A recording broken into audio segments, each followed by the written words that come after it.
that suggested their best night might still not be enough. This is the part of greatness that rarely shows up on highlight reels. It lives in the psychology of control. Fighters like Inoue don't rely on intimidation in the traditional sense. They don't need to posture or provoke.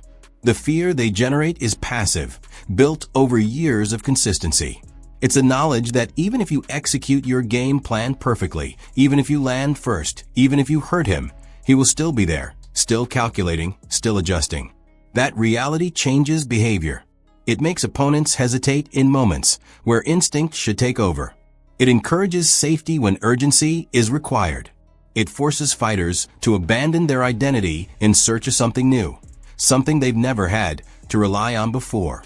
Against Inoue, the fight often begins long before the opening bell, and it's usually already tilting in his favor. What separates Inoue from so many other champions is how deliberately he cultivates this psychological edge. He doesn't rush finishes to satisfy expectation.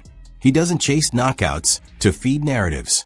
He allows fights to breathe just long enough for his opponents to understand exactly where they stand.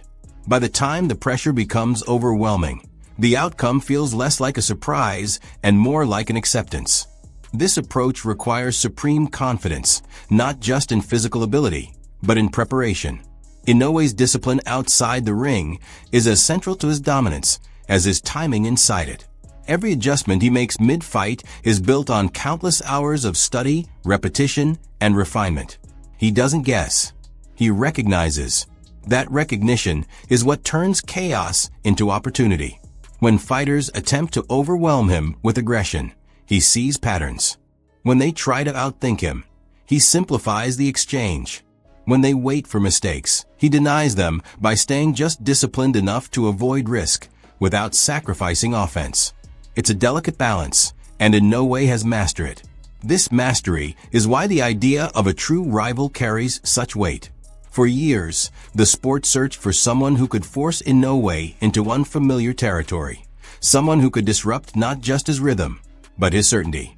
Most challengers failed before they ever landed a meaningful punch, undone by the realization that the man in front of them wasn't reacting emotionally, wasn't biting on traps, wasn't growing frustrated.